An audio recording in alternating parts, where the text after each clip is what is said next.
Hello, everyone. Welcome back to Streaming Alchemy. I'm John Mahoney, and on today's show, we're going to be taking a look at three of vMix's top automation tools. Specifically, we're going to look at shortcuts, triggers, and activators. But before we get into that, I'd like to invite everybody, please feel free to engage with us. If you have any questions, if you have any feedback, please just enter them in the comment section below, and we'll try to get to answer them here on the show. So as we think about automation, we've talked a lot about the importance of automation, especially with things like remote productions. So we think it's really worth taking a slightly longer look at some of the automation tools inside of vMix, which is very popular with people that do remote streaming with deployed in things like AWS. So the three key tools that we're going to be talking about are really foundational to most of the automation that takes place. So to have some context for how we can use these, what I'd like to do is run through a brief news segment rundown that we put together that will then take and decompose to automate using these vMix tools. So let's take a look. So normally you're going to start off, fading up from black, and you'll have somebody at a news anchor desk that will be setting up a story, providing whatever context and background. So what I've just done now is I've queued up a video clip that will play behind this. And as I send that video clip out, you now have somebody that could be doing voiceover with this and talking behind this.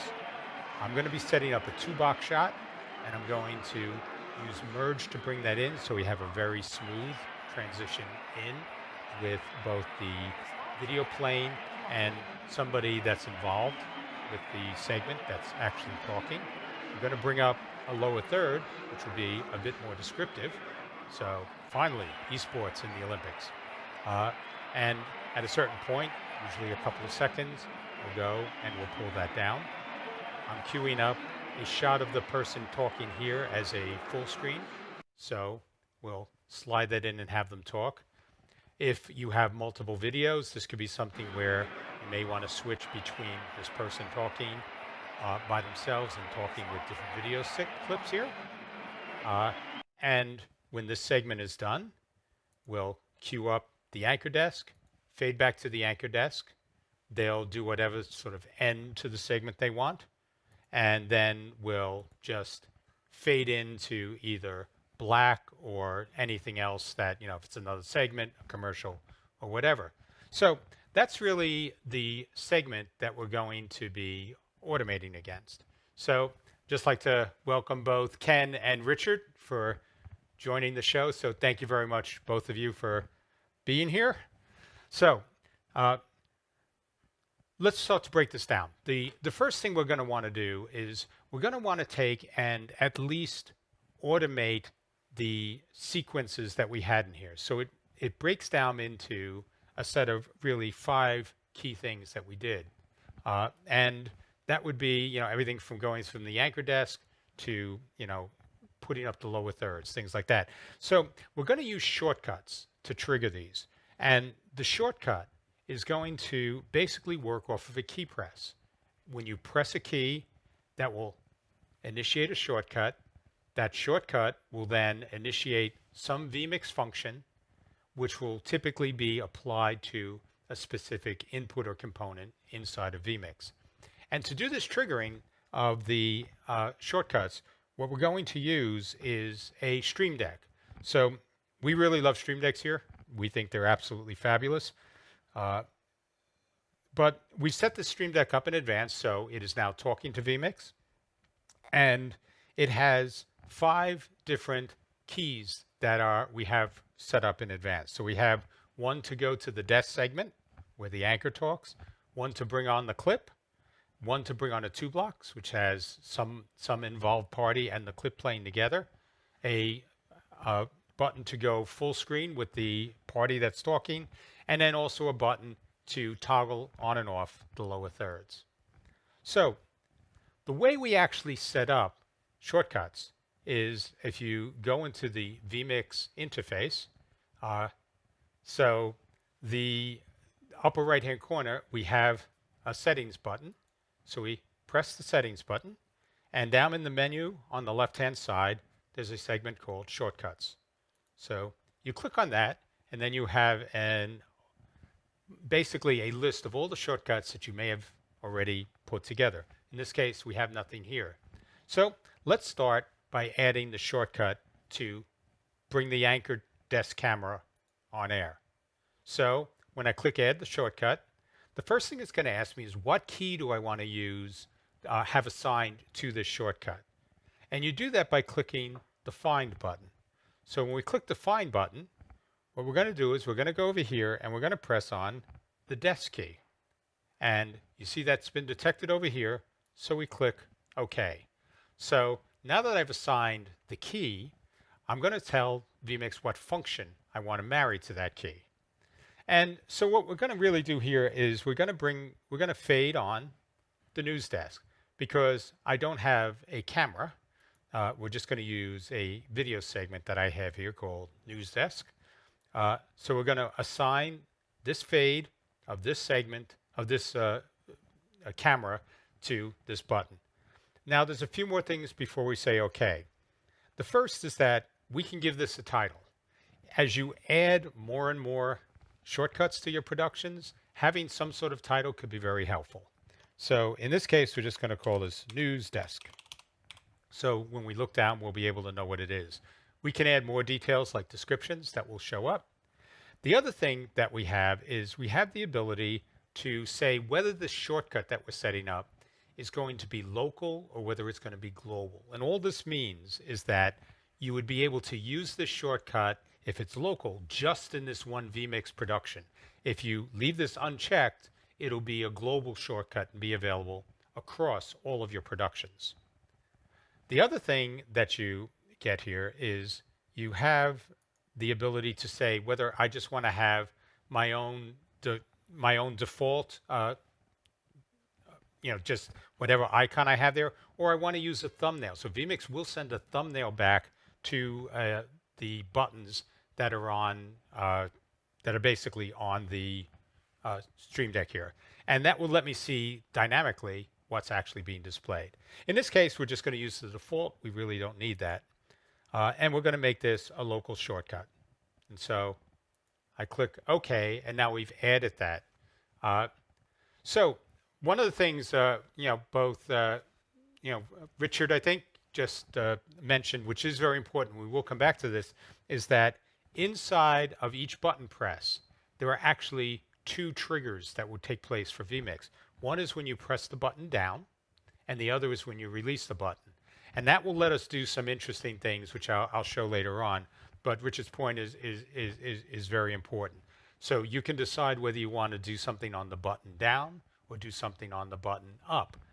And that can give you some flexibility for how you set things up in the future. So we've actually set this up now. And what I'm going to do is I'm just going to press this button, and you'll see this happen in the background. But now it actually goes and fades into the camera. So we set that up, and that's the first step that we want to do. But now that we have the basic structure, I want to go through some of these other things a little more quickly. So the next thing we want to do is we want to be able to bring on the video clip, which is where we were. So we're going to do the same thing now, where we're going to do the find, hold down the clip for the video clip.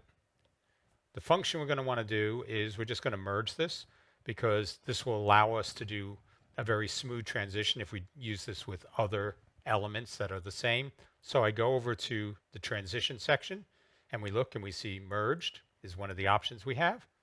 And we're going to do this for our video clips. The way we have this set up, we'll just come in here and say clips, and again, keep the same default for whatever icon we put on the Stream Deck, and we'll click OK.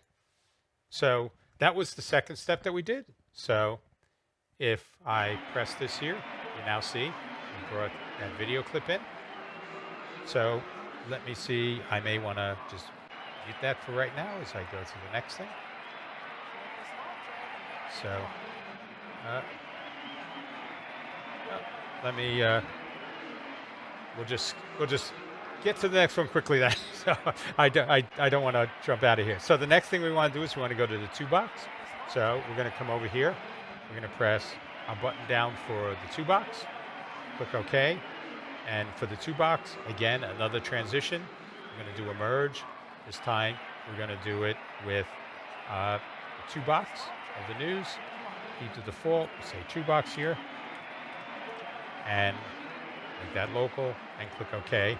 And now when we press that, you'll see that in the background, you'll see the 2-box just happened.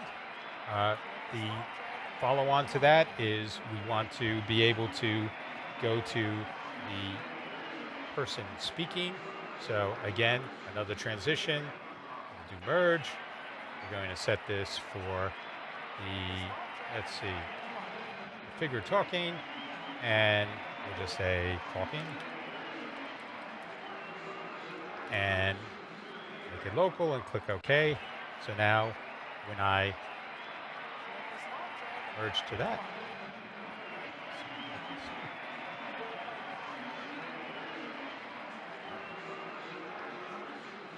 okay, give me 1 second. This is always good because now we can actually see what happened. Oh, I didn't find the key. I didn't set the right key. So we set the key here. Go ahead, and now when I hit that, we've done the merge with the figure speaking completely. And then the last thing that we actually want to do is we want to be able to take and put a lower third on and off screen. So we're going to add that. I will press the lower third key here. So the function now we're going to go down to, this will be an overlay function we're going to assign. And we have different functions for each of the overlays. And so you'll see we have overlay input 1, and we also have overlay input 1 in and off.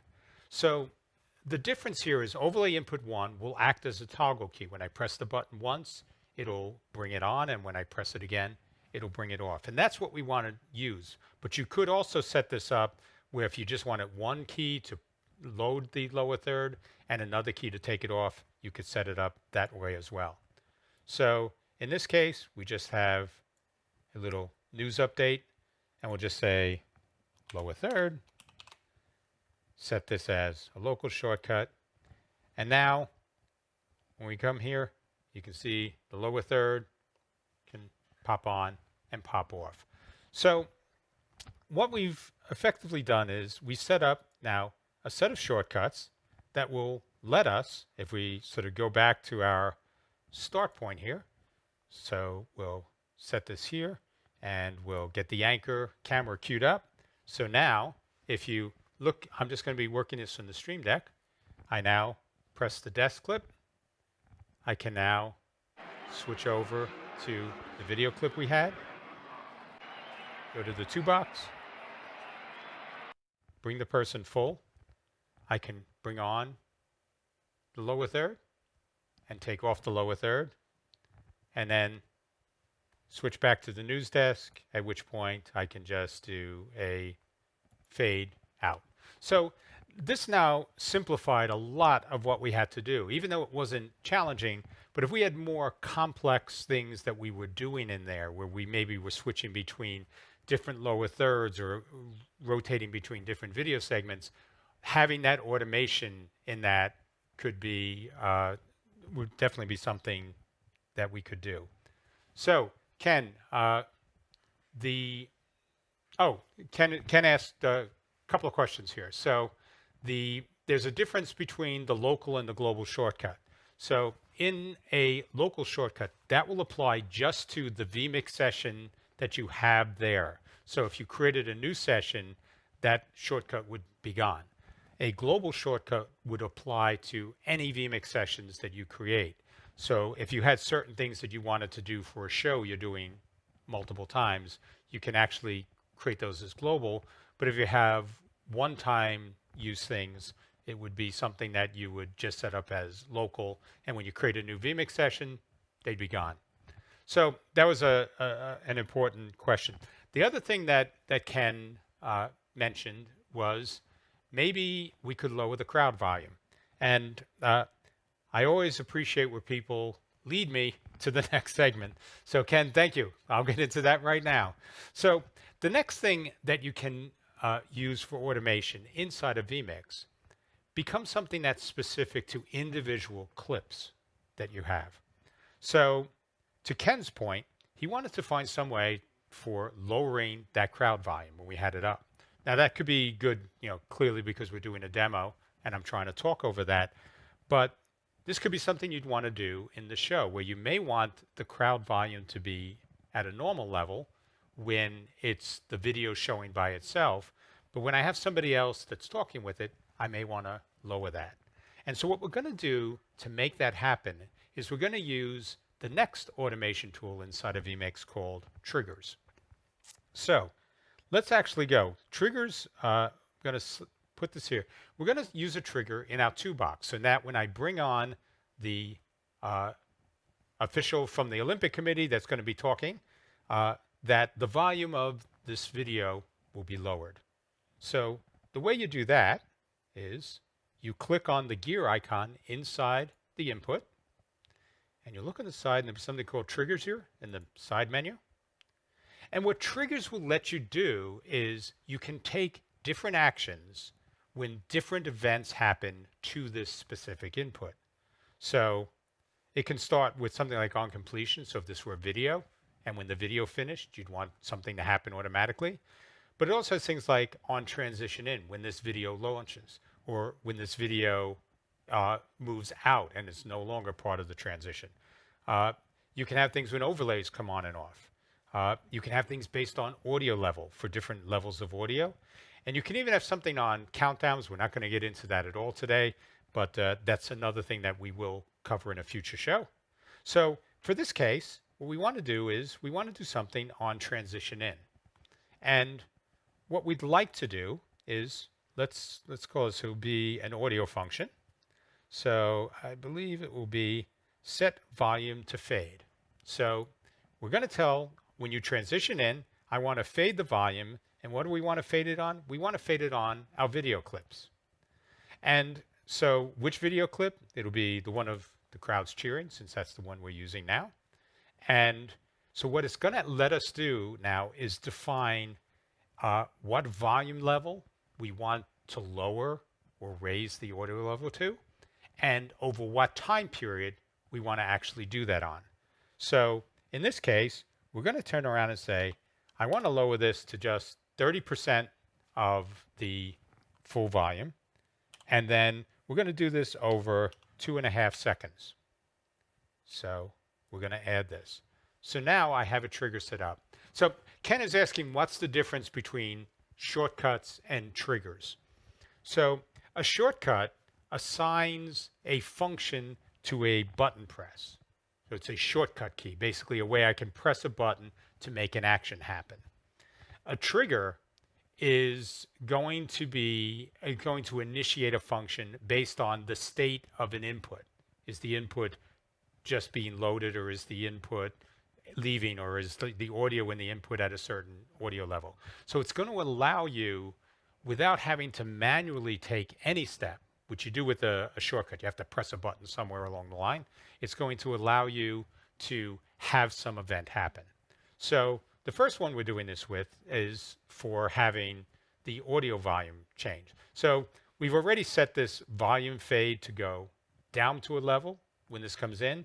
And so what we'll probably do now is we'll create a corresponding one so that when we transition out, we'll set the volume level on this back to normal. So we'll set that up to 90% again. And we can do that over 2.5 seconds. So we're going to add that now. So let's take a look and see how that would work. So if I have this video in here, and we'll cut to this, and I'll queue up the second video.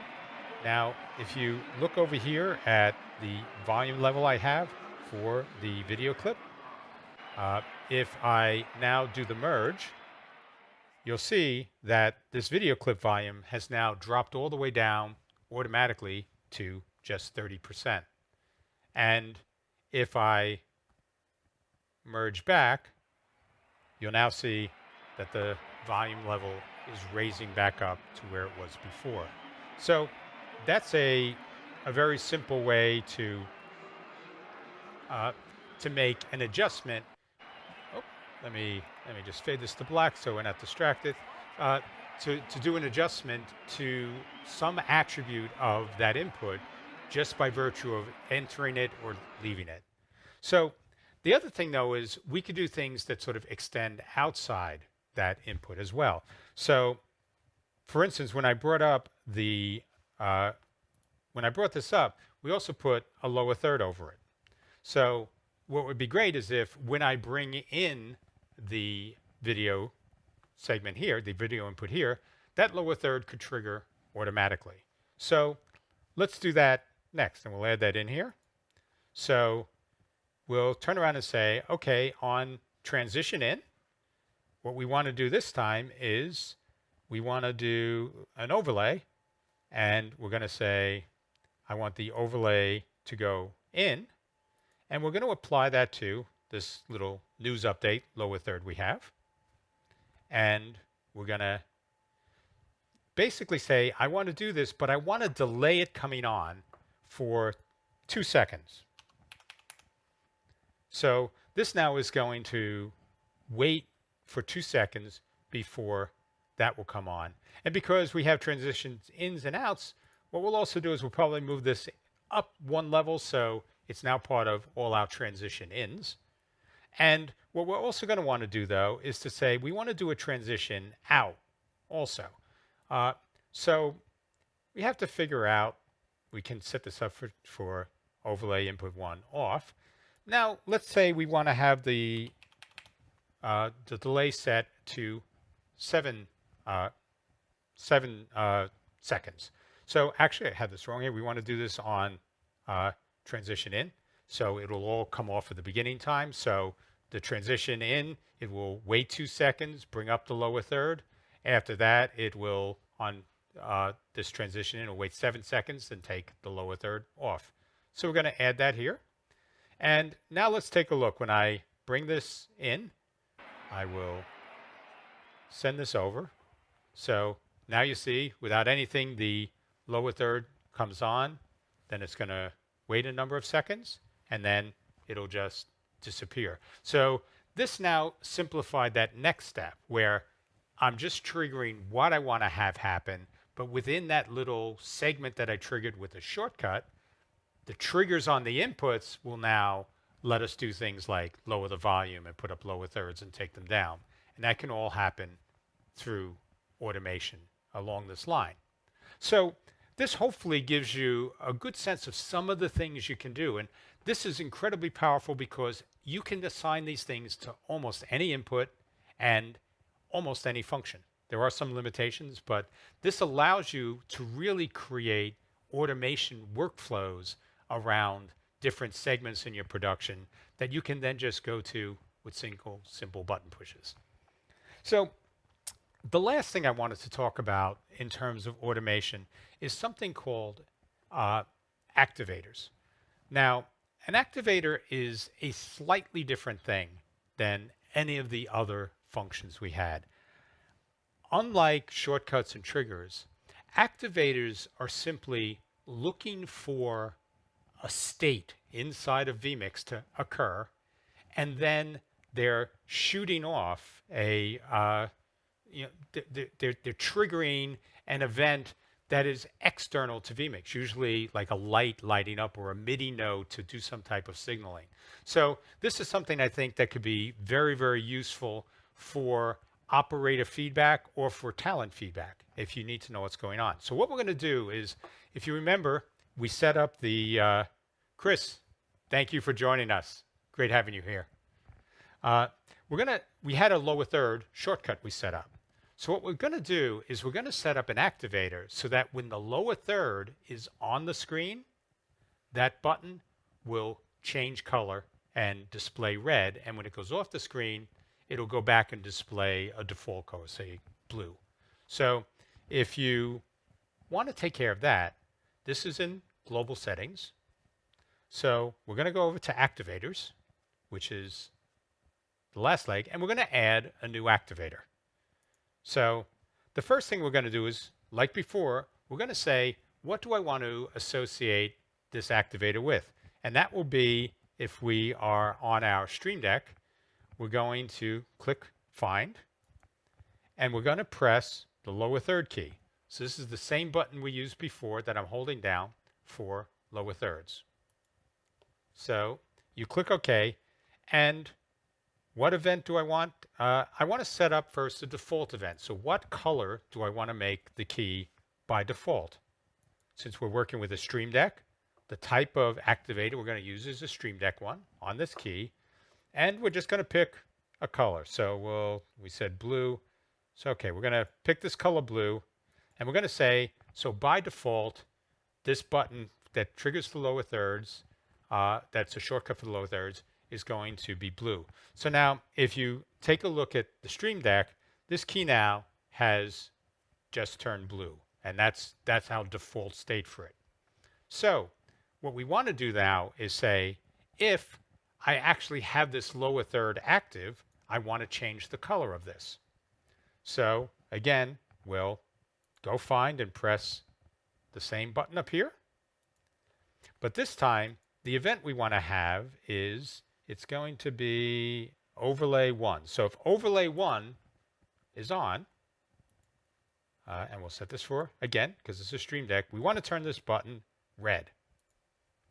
So, and we'll do it local. So now, with this button press and the way we have this set up in the activators, if I put the lower third on, oh, here we go. I made a mistake, so this is good.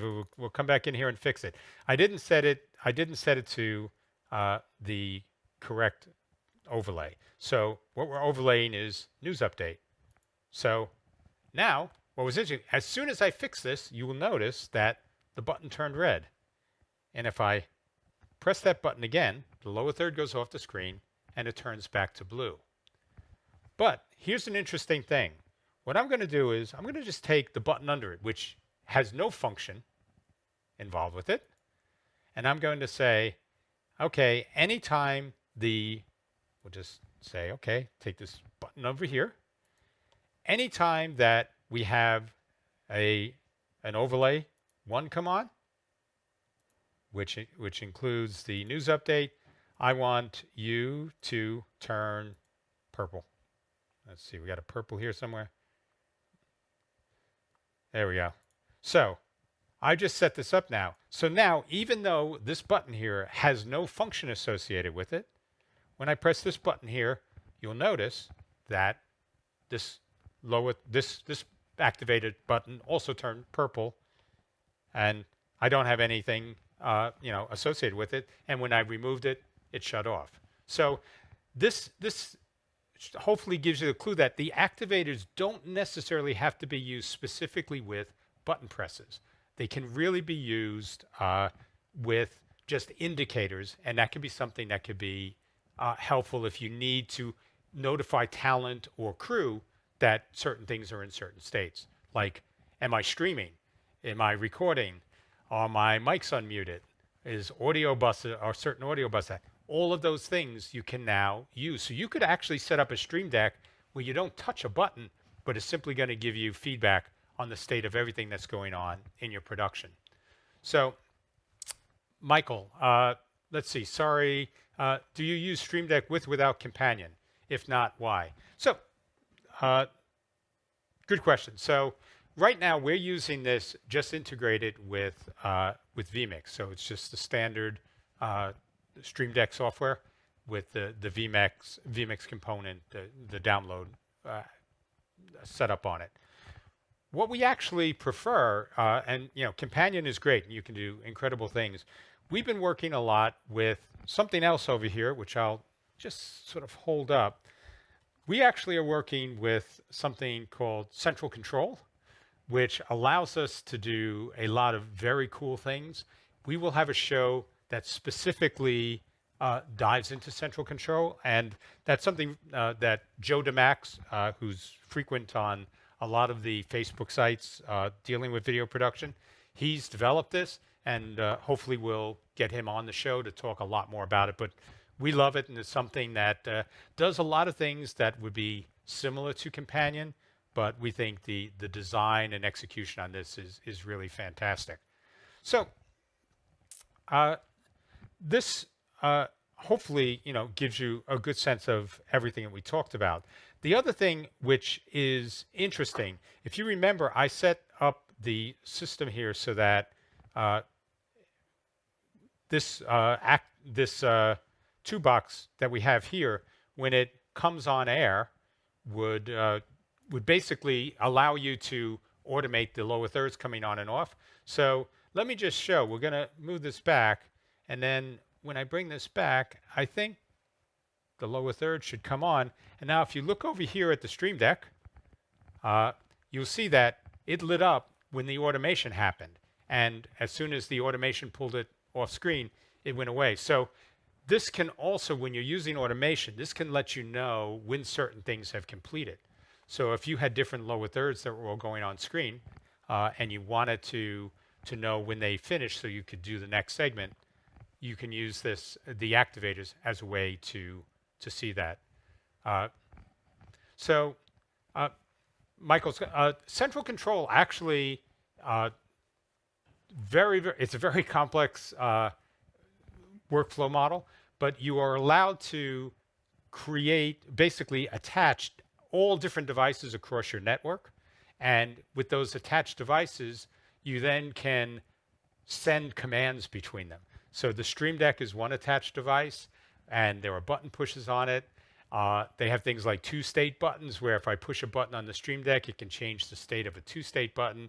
And then from that two-state button, I can tell it to change things on a TriCaster and on an OBS system, which is controlling signage. So you can do these types of things as full-featured workflows that, basically very, very cool. Stuff you can do with Companion in different ways, but the whole layout of central control is really great and works around the way we think about these types of tools.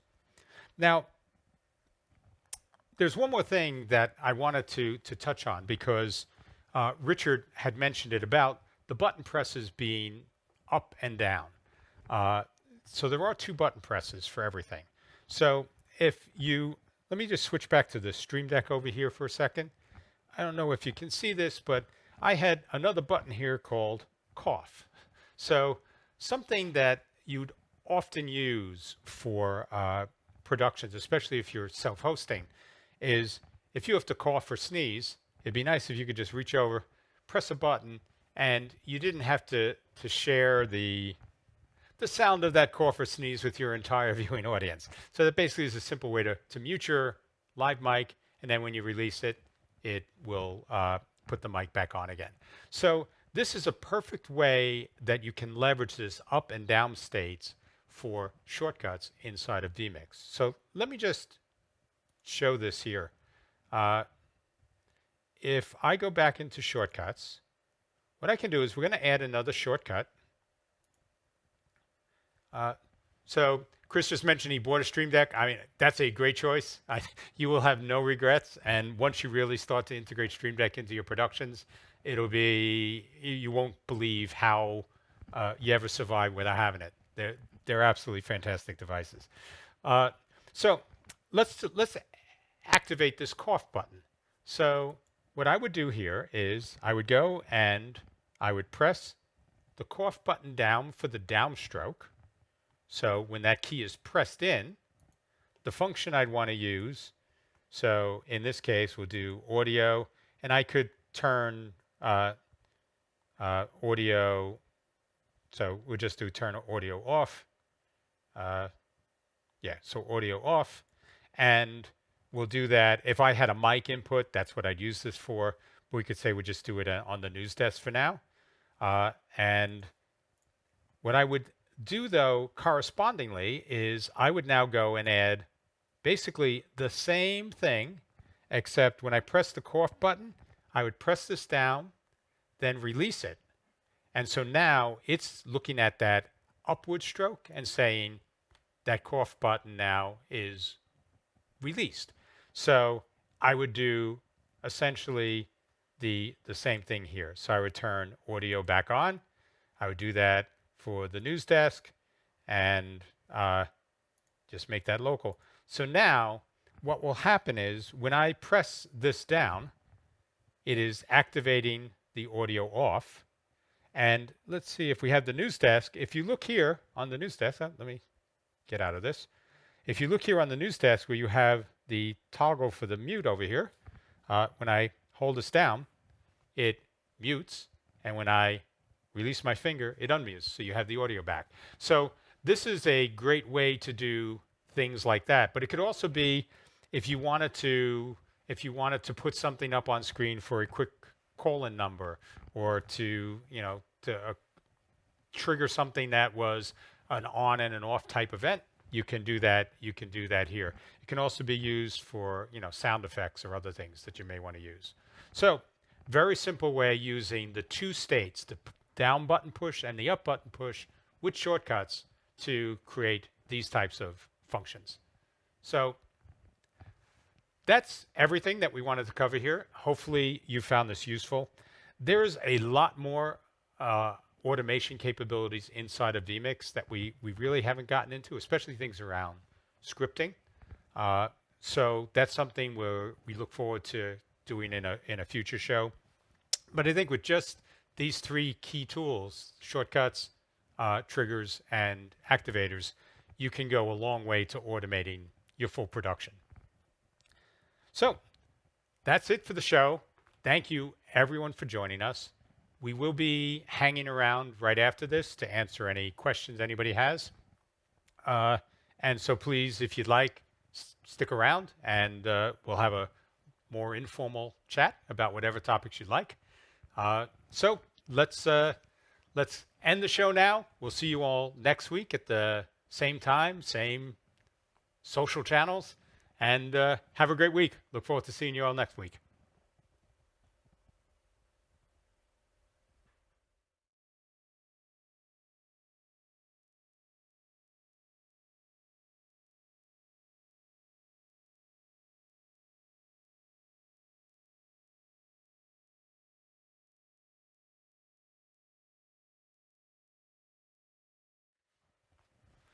All right, everyone, welcome back. So hopefully this was something that you all found useful.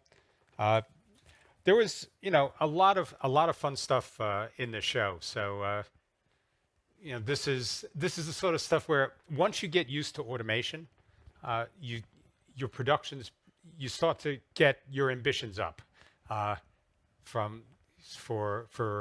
how you'd like to start to structure things and the types of ambitions you have around what you actually want to put on air. So it's definitely worth any investment in time you make to sort of get a good feel around the tools you have at your disposal to automate. But the other thing is this: you can start to think outside the box. And let me just share something with everyone that somebody had mentioned, they were struggling with, and I thought of how you could use automation to do this. There was a church, and they have licenses for all the music they use, but they didn't have rights to stream that. And as they started streaming services over the past year, they were really struggling with just sort of muting things and not having any type of meaningful sound experience for the people that were joining the services remotely. So it got me thinking that this would be a great thing for doing things with triggers. John, welcome. Yes, I have multiple Stream Decks, and nobody's going to take them away from me. But what we were thinking is if you actually used automation so that when I would switch over to audio that would be for the choir or the orchestra, if instead of streaming out the master audio, I had an audio bus B, and anytime I switched audio for what I was doing, in the church itself, it actually triggered audio switches for open source music that may be available, and stream that out channel B. So you could, if you were in the church, you could switch the service just like you would normally, but as you switch for something in the church, you'd also be creating a switch for something that would be taking place in the stream. So there are really interesting ways you can start to use automation that are, are clearly not, sort of the norm, but definitely, stuff that would be great tools when you get stuck in a situation where you won't necessarily be able to do it any other way. So Richard was saying he was using shortcuts and activators, but it didn't provide a 3-color status. Companion worked well. Now, I believe that's correct, and I think that's definitely something where you want to use tools. Companion definitely is a good tool. So in setting this up, I didn't in talking about central control, I didn't mean to somehow dismiss Companion. Companion is incredibly powerful, and there's a lot of work being invested in both of those solutions. So whichever one does the types of things you need, definitely the way to go. Yeah, 99 pages. Yes. So it is incredible. I mean, having pages in Stream Deck is something else that from an automation side is great, because if you have, say you were doing a live event where you had a panel, you could actually have different pages set up for different segments of the event. So if there were speakers and then there were panel discussions, you could have all that set up to work just with that as pages. But the other thing is, as you start to work with automation, the other piece we didn't talk much about here is using data to automation and data, where you can basically pull in different sets of data based on where you are in a production. So things like that also come into play when you're doing some of these, like setting up pages with panels. Every time you have a new panel, you'd want to be able to load all the right data for lower thirds and topics and other things for that panel. So we'll also dive into that in a future show. But Chris, he's still using Wirecast. So Wirecast,